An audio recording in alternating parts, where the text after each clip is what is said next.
And we're back. Guys, we need to take the B team out for a spin. They haven't adventured in a while, so let's talk about who's going on the B team as we delve back into the Forgotten Tomb to level 3. First and foremost, our boy Dirk Coldbreath. Thanks to one of the viewers down in the comment section, thank you, sir. He reminded us we saved Corvus, the very high level paladin who can cure disease. What I've decided, since we don't want it to be too cheesy, we did rescue him, so we have unlocked that resource, but he is still going to charge anytime this issue comes up that I can't handle it with one of my PCs. I don't want to just give it away for free. I don't want to negate the effect, so he's going to charge that PC 100 gold for every level the PC has. So in this case, Dirk is a 3rd level fighter, so he had to spend 300 gold. He's down to 594, but he is cured of his disease and he is able to go on the adventure today. He's going to join the B team, but I think normally he will be a member of the A team. Today, Dirk's up front with Gilius Thunderchunderer. They both have magic items. Dirk has a Rod of Parrying, which can buff up his AC, or can just do a lot of damage. Gilius is rocking a sword. We have Chandler and Parmen in our second line. Now, Chandler is being chased by an NPC, a mystery figure. He's always looking over his shoulder. He's noticing somebody's following him. What is going on here? We just might find that out today if we get a random monster encounter. Parmen is going to prepare Sleep. Chandler will prepare 2 Cure Light Wounds. In the back line, we've got our lady friend Ruby May. Now, as a level 3 druid, she's got quite a lot of options. We have this spell called Slow Poison. We're going to take that for her 2nd level. And then her 1st level, she's going to take Fairy Fire and Entangle. And Elrandrin, our poor, broke friend Elrandrin, is going to prepare Entangle. Oh, no, I'm sorry. Fairy Fire. I like Fairy Fire. So everyone was able to pay their taxes except for Parmen and Elrandrin. So we will see positive modifiers coming out for due to the taxes. Let's see. We are going down to the 3rd level. We don't know who the primary occupants are, so we're going to roll that up. The path to the 3rd level of the dungeon goes as follows. We come into the main entrance. We hook over hard right. We cut up to this set of stairs right here. So we come up and over. Actually, I think we have to come up and around and over. But this is a very short distance. It's not going to be a full use of a full mark on our torch. We come down the stairs here. We take the teleporter across to the other side of level 2. These two are not connected, remember. To the door. We come up here and here. Now we have to make 2 strength checks to break open the door. And I think we can maybe have a random monster check when we get to here, because we're smashing the loud noise. It could attract attention. But once we're here, once we get to, we come to the teleporter. Oh, we come down this unlocked door. We don't even have to smash through these. This is for level 5. We can come down here to,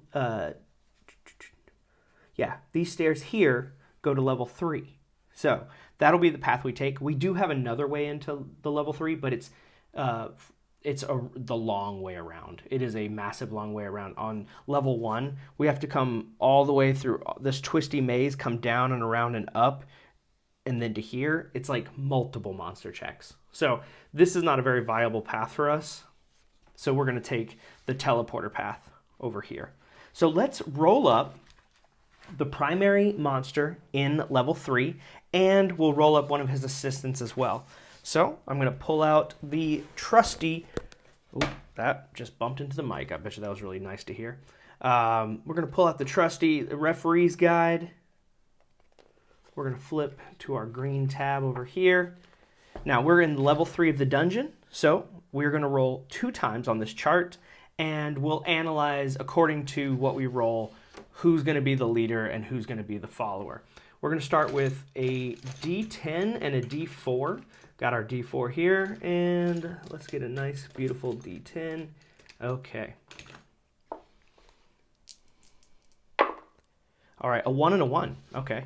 1 and a 1. Ooh, white apes. Let's take a look. Is it under ape or white? Probably ape. I would have to guess that's going to be under ape.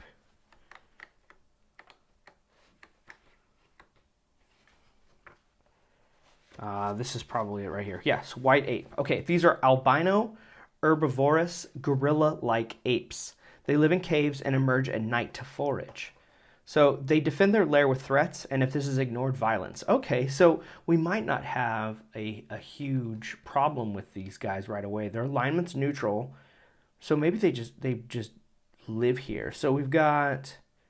Okay, so we've got some powerful animals, but I don't see these guys being like the leaders of the major threat in level 3. Maybe they are, but if all they are is like need to be scared away, well, we can handle that pretty quickly with a druid.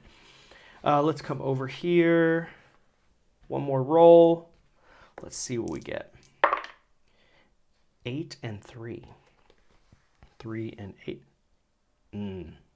I think we've got our primary threat. Ogres. Massive, giant monsters. So I think that they have trained the white apes to be bodyguards. But let's go ahead and look at ogres real quick. We don't want to go too far.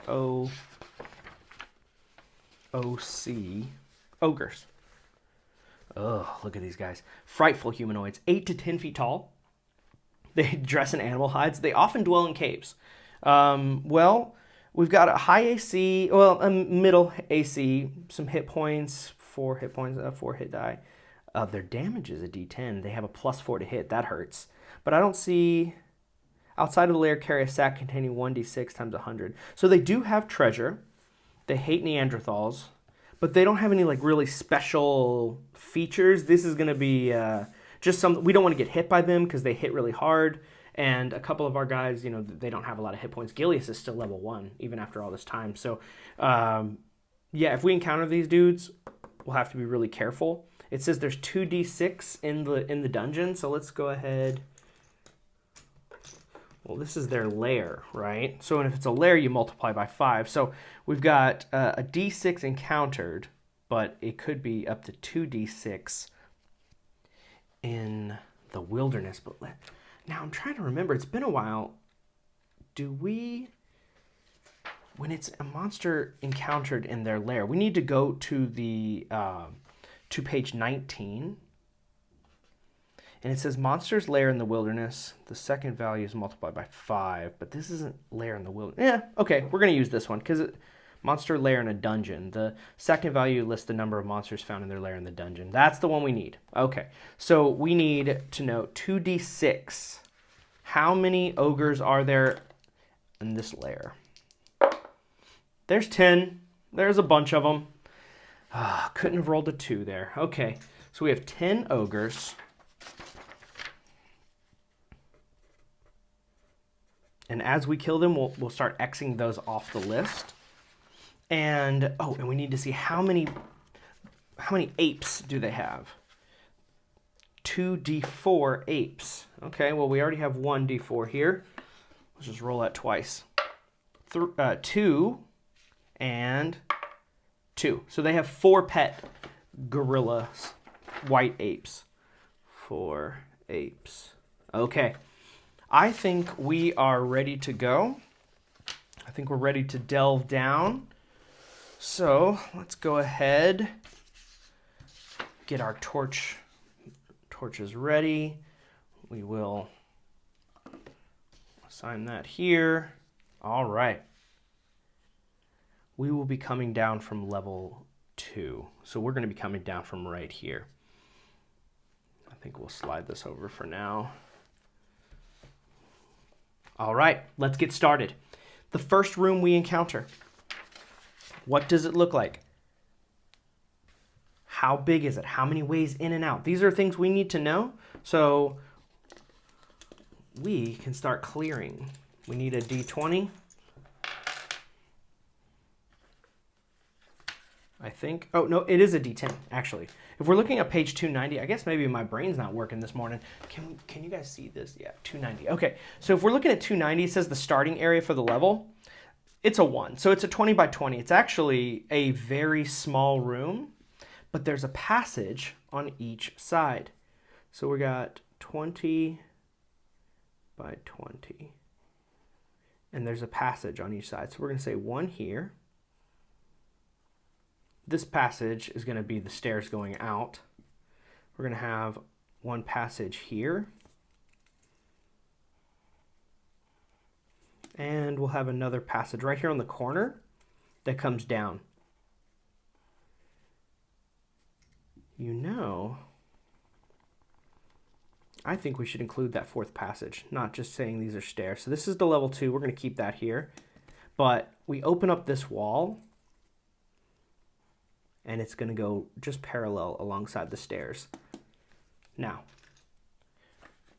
we're going to roll a d4 to determine the direction that we start.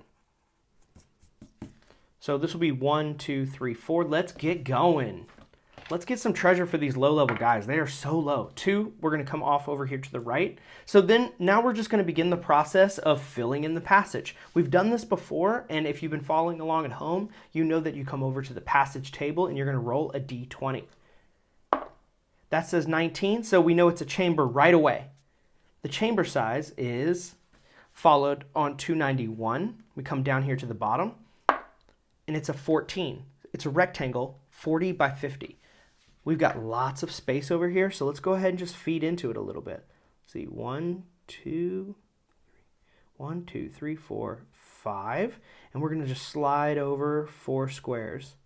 This is going to give us plenty of ways in and out because it is a big room. For a 14 chamber, we do use when it comes to chamber exits, we use the larger chamber table. So let's roll a d20 and see how many ways in and out there are. 19 comes up with 5 ways in and out. So let's start generating those. We come to exit location. You roll a d20, and this tells you which wall it comes on. That's a 9. So the first is left of the entrance. So if the entrance is on this side, it looks like we've got right here. So this is just as we enter the room, or just as we enter the dungeon. It's going to kind of double back on itself. Let's see, is it a door or a passage? Exit type 19, it's a corridor. So what we can do is just connect these this little loop around right here. We'll put some hatching here so we realize that this is closed off. And we connect here. So this is an open little roundabout on this side. That's the first of 5 different ways in and out of this room. The next way is 18. It's located on the same wall as the entrance. Oh, okay, I see. Same wall as the entrance is here. The one on the left is going to be on this side, the left wall of the entrance. I see, the left wall. So we're going to put one over here. It'll be a passage. Yeah, it is. Okay, so let's say we have a passage, a corridor coming out the top side here. Okay, that's 1, 2, 5. We've got one on the opposite wall of the entrance over here. What kind of entrance is it? This is a natural one, so we have a door. We can just put that on the wall opposite of the entrance. Now, is there anything about this door we need to know? 11 says that it's locked, so we have a locked door. Okay. Well, we didn't bring a thief, so there's one way to get through this door, and it's to smash it down and cause lots of noise. That's 3 ways. We need 2 more. 3, we have the wall opposite of the entrance, and it is a corridor. Well, here's as good a spot as any. And then the last one, 4, says it's on the wall opposite of the entrance. Okay. 12 gives us, this one is a corridor as well. You know, if you're making this with using your imagination, you're not going to be able to always come up with such strange shapes and patterns. The dice kind of lend themselves really well to just funky shaped rooms and passages, and I think it gives it a little bit more of an authentic feel because whenever we're mapping this as dungeon master, sometimes it gets a little samey because we're like, well, this makes sense to go here and this and this, and then you kind of just you might find yourself repeating the same patterns over and over. This way, it stays fresh, it stays vibrant. So we've got room 3.2. 3.1 is always going to be empty because it is the initial room of a dungeon. So 3.2. Now, we've got all the ways out. 1, 2, 3, 4, and 5. Yeah, 1, 2, 3, 4, 5. So, what's in the room? To find that out, we turn 2 pages in the Dungeon Master's Guide. Wait, is it 3? Okay. To page 296. And then we've got Dungeon Chamber Contents. We're going to roll a D100 because we want to know what's inside this bad boy. Oh, here we go. Here's a D100 right here.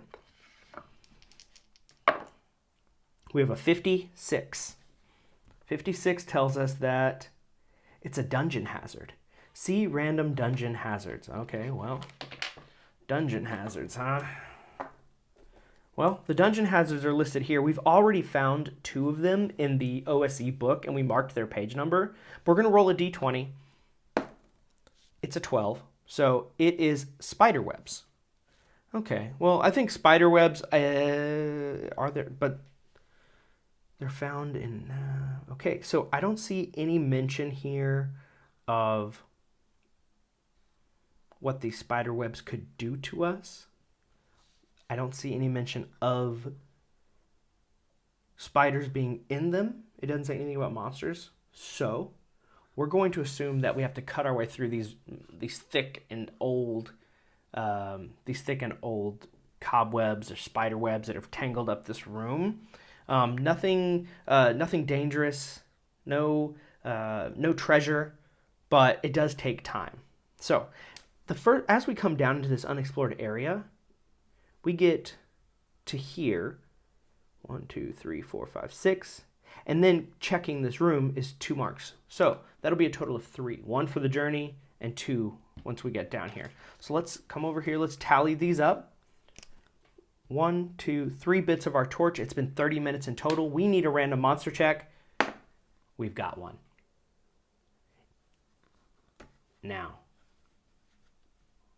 we have had our friend Chandler has been hunted. He's got someone chasing him. This is going to be a threat that is going to target him and be hostile. We are going to take some of the reins. We're not going to be doing a random reaction check because we know he's got someone who's chasing him, and so it's time to pay the bill on this. He failed his downtime check, and so he made an enemy of someone, and it's going to be a humanoid from table level 3. So what we have to do is find a humanoid, and this is who's going to be chasing our friend Chandler. So we're going to flip over to the green tab, level 3. So we have basic adventurer. That makes a lot of sense. We've got a doppelganger could make a lot of sense too. Drow, but they wouldn't have found him in the city, right? So it needs to be somebody who he bumped into in the city and made an enemy with. And it looks like we've got 2 options. Looking at these, like there are humanoids here, but they're all under Dark Dwellers, except for the adventurers, the basic adventurers, and the doppelganger. So let's roll evens. It's going to be basic adventurer party. Odds, doppelganger. It's a basic adventuring party. 1d4 plus 4 adventurers. Ooh, they could overwhelm us. That is a 2. A 2. Okay, so 2 plus 4. So we have 6 adventurers. Now, I think that we could cover all 4 of the basics. We have a cleric, a fighter, a thief, and a magic user. And then we'll have 2 more. How about a dwarf and an elf? Yeah? Okay, so we've got a basic adventuring party. So how do we draw up a basic adventuring party? This is a great question. This could take up a majority of our adventuring time. So yeah, I mean, this is a valuable tool to learn. So we're going to pause the adventure just a little bit. We're going to pull out our trusty notebook here. And I've got here the marching orders for my team. But let's generate a basic adventuring party with 6 people in it.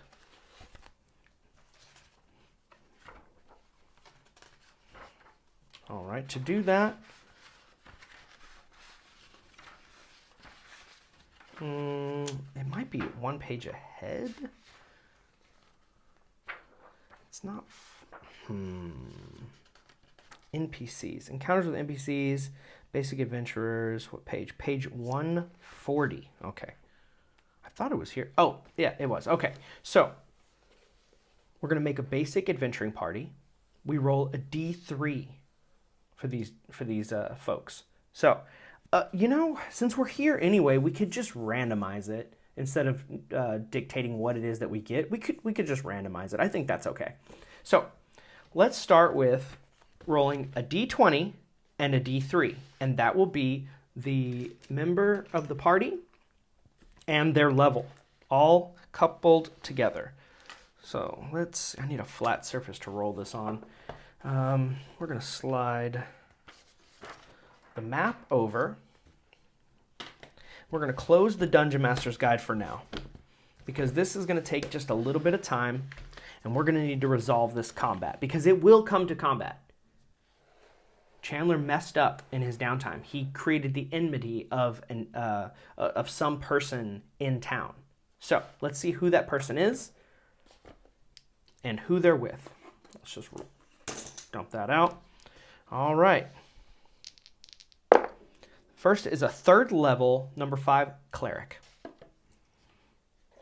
Cleric of 3rd level. Next up, why is this not sitting flat? What is under me? A marker. Okay. And what else? Something else. Oh, my eraser. Okay. Sorry, guys. Not the cleanest episode this time. Okay, here we go. 11 and 2, we have a gnome, a 2nd level gnome. Put a G in here of 2nd level.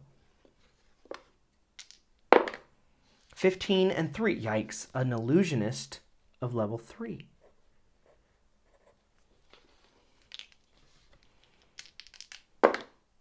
19 and 2, we have a ranger at level 2.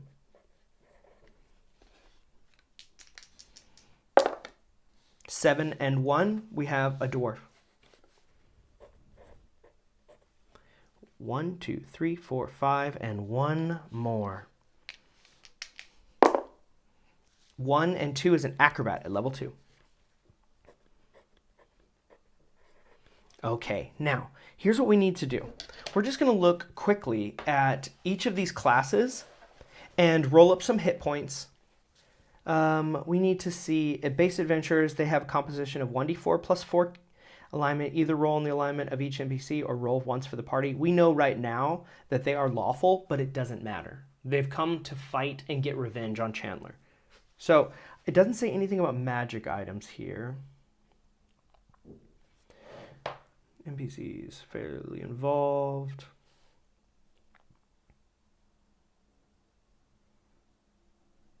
Okay, I'm not seeing anything about magic items though.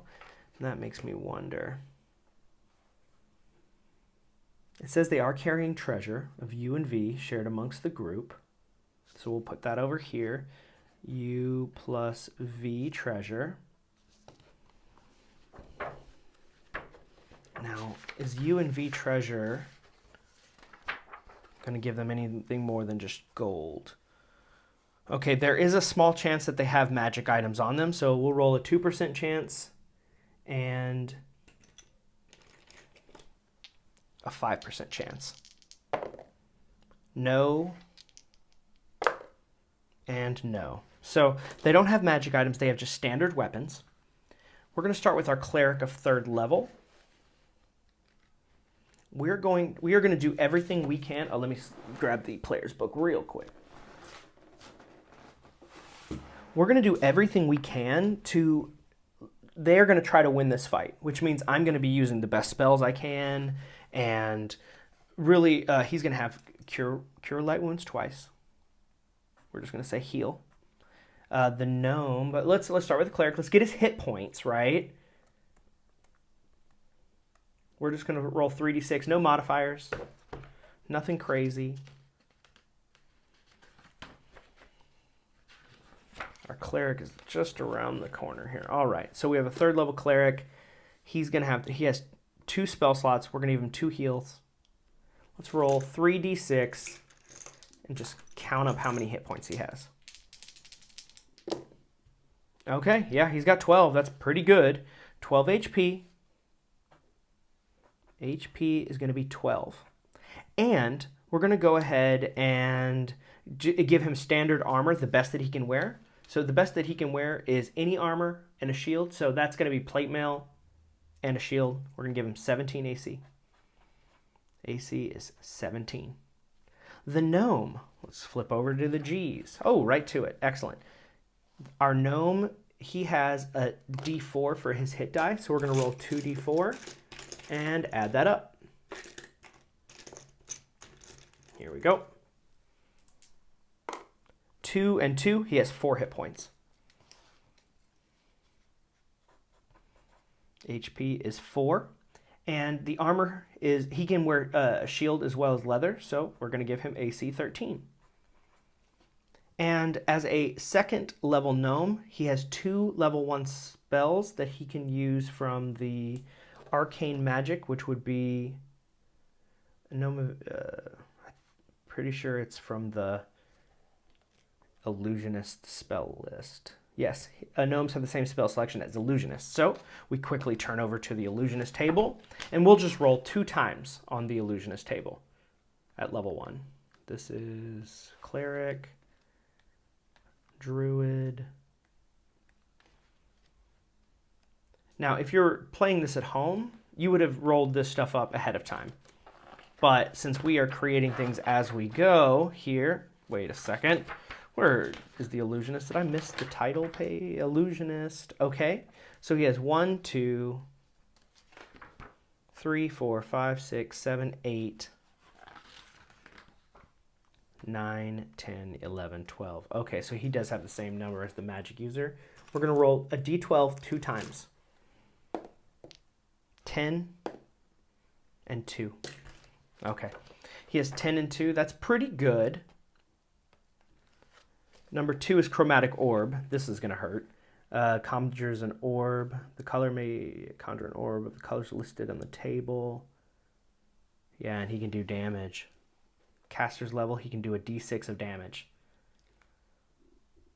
The color orb, the value, the hit. Okay, so you do have to have an orb, but we're going to assume that he's got his spell components, okay? And yeah, he's going to do a d6 of heat. If the target fails a saving throw, it -2 penalty to attack saves and its AC for a d4 of rounds, and it takes a d6 of fire damage. That's pretty good. That's super good. And then his spell number 10 is over here.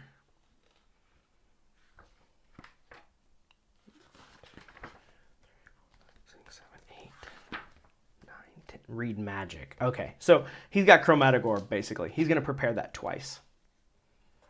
Chrome. And it's a d6 and -2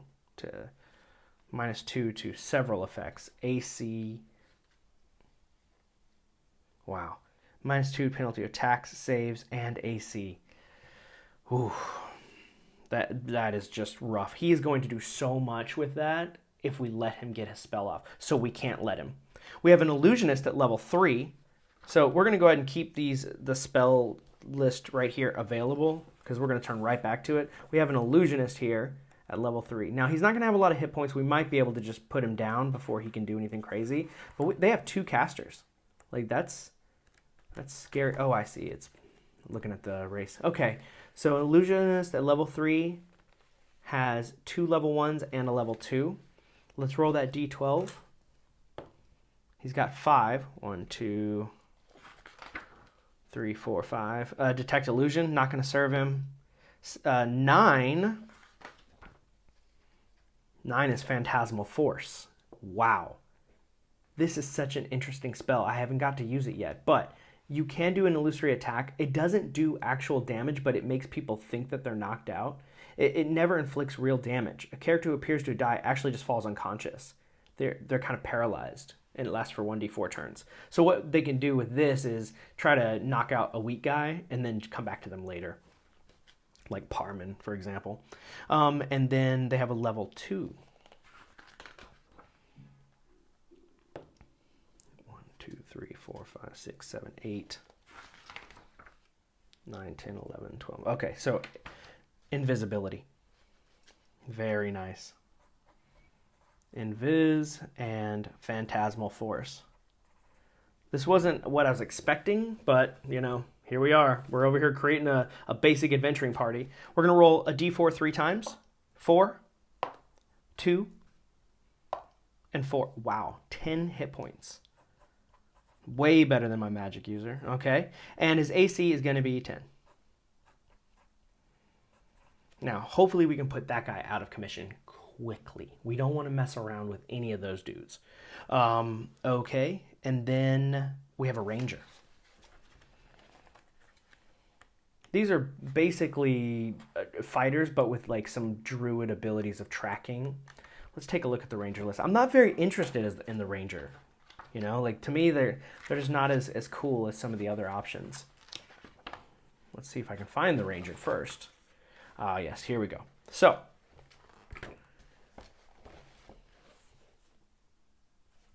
the hit points, it's a d8. He's a level 2 ranger, so we'll roll 2d8. That's 8 and 6. Oh my goodness, he has 14 HP.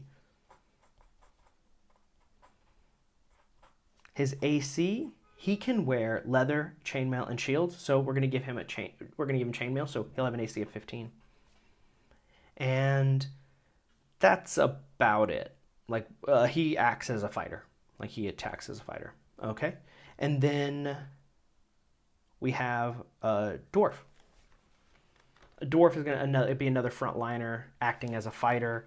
Doesn't get any spells, so we'll just roll a d8 one time. Maybe we won't get an 8. 5. Okay. HP is 5, and his AC, he can wear everything. So we're gonna give him a 17 AC. And then the last one was an acrobat at level 2. Now, the acrobat does get a feature, like a stilt feature. If he jumps on like a pole vault action, he can do double damage or something.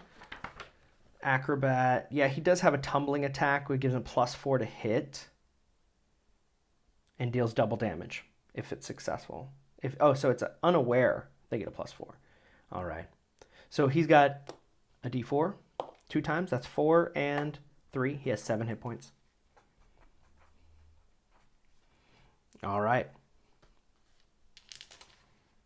His AC is... He can't wear shields, so his AC is 12. All right. Now, we encounter these guys in the wilds, in the dungeon. They may have been chasing us this whole time. We're going to go to combat right away. And then we can roll up some... We'll roll up some gold treasure reward, and then we might have to call it right there. We didn't get very far before Chandler's past came back to haunt him. So, there are a couple options we have. Before combat is declared, let's go ahead and close this for now, because we need to focus on character sheets. We have the bag of holding, so that gives us some access to some tricks. We have a potion of hold. We have a scroll of hold person and a scroll of control human. This could be huge for us. Let's look at what control human does. I think we can turn somebody on their team against them. We have wishes. Let's go to the scroll section. Miscellaneous magic items. Potions. Almost there.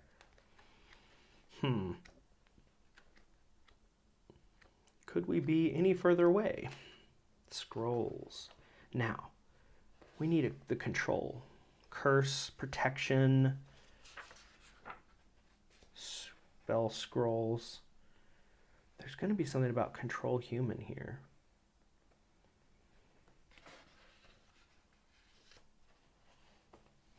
Protection. Protection. Well, I guess we're just going to use our intuition on this one. Unless if you guys know where to find it in the book, I'm going to say control human gives us control of a human. We'll let them save versus spells. And yeah, we'll have to just rule it like that because I don't see anything in the rules and we're not going to spend an hour looking for it while we're trying to watch a video. So let's declare some spells right out the gate. If they win, they're going to do Chromatic Orb and Phantasmal Force. Chromatic Orb will target probably... That's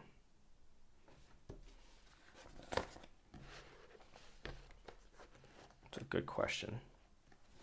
Who will Chromatic Orb target?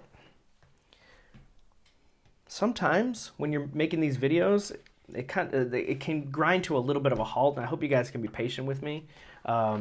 This is going to be a bit of a complex fight. So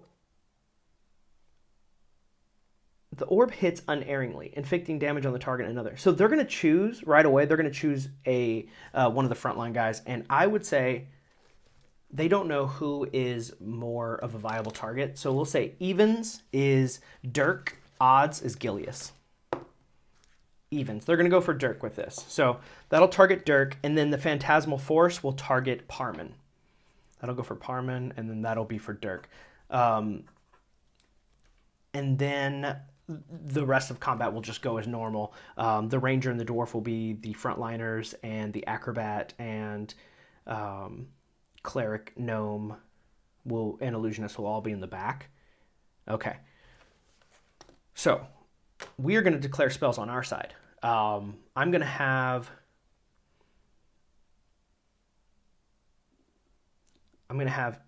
Chandler cast Hold Person using the scroll.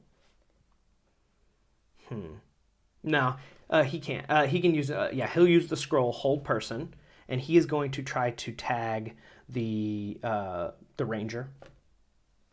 And we're going to have Parmen cast Sleep. And let's see what we can come out. Let's see what we can come up with that. So, what we need now is the black D6 to see who is going to go first.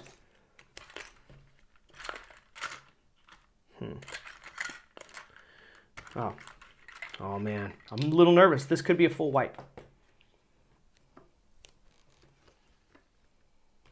Oh, and also Ruby May's going to do Control Human. Okay, let's see who goes first. We do. That is huge. So we move in after being challenged by this group. And our melee lock in with their melee. Then we have our ranged attacks. Our ranged attacks consist of Elrandrin. That's it. So Elrandrin, he has just a +0, but he's going to be in close enough range to get a +1. He doesn't get anything else, no tax bonus. So Elrandrin is going to roll the d20. That is a 19. He is going to, he's going to be going for a magic user, somebody who's like trying to cast a spell. And so he's going to hit the gnome.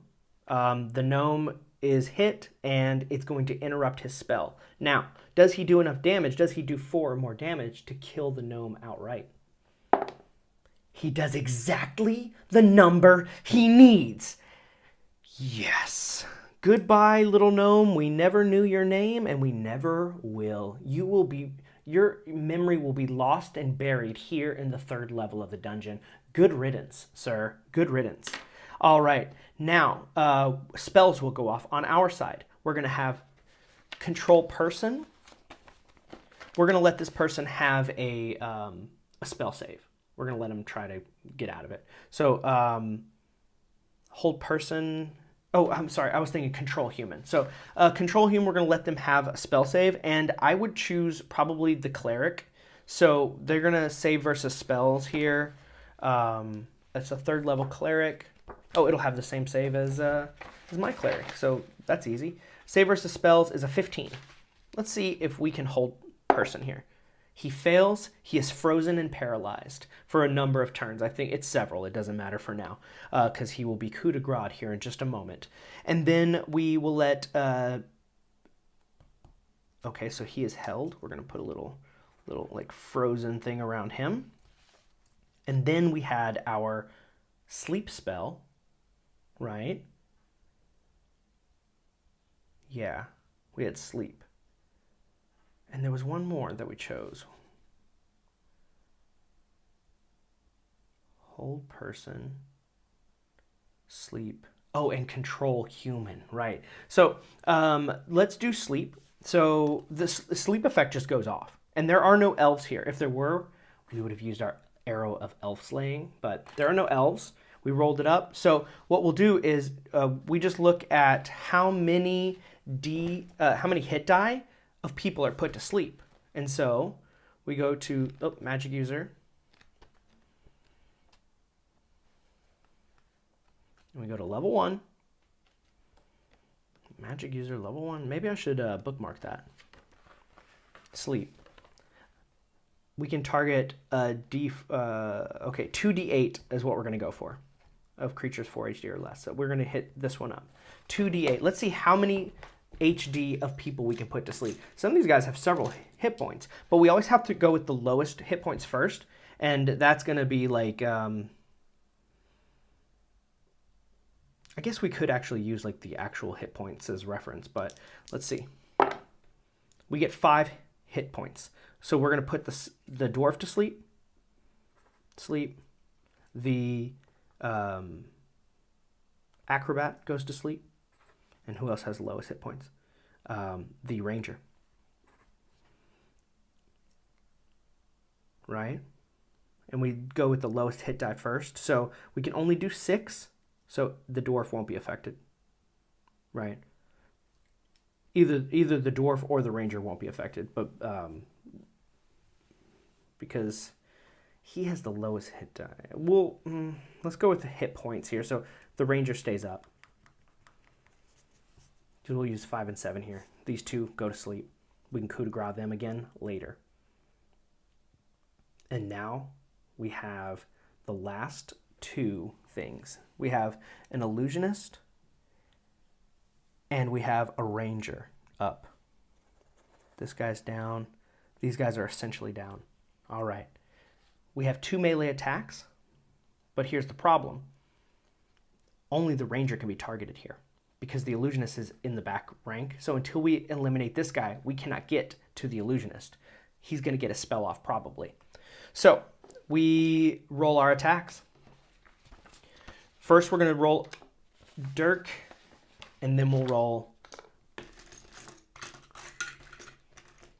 So Dirk has the Rod of Parrying. He's going to use a +2 on top of his +1 here. So he's going to have a +3 to the attack. Oh, +4. It doesn't matter. He misses so badly. It's terrible. Goodness gracious. Gilius Thunder Chandler. He's got a +0 here, +1 here, and a +1 from the sword, +2. No! Miss. Not great. Oh, Ruby's control human. Ruby has control human. Ruby will control human on the illusionist.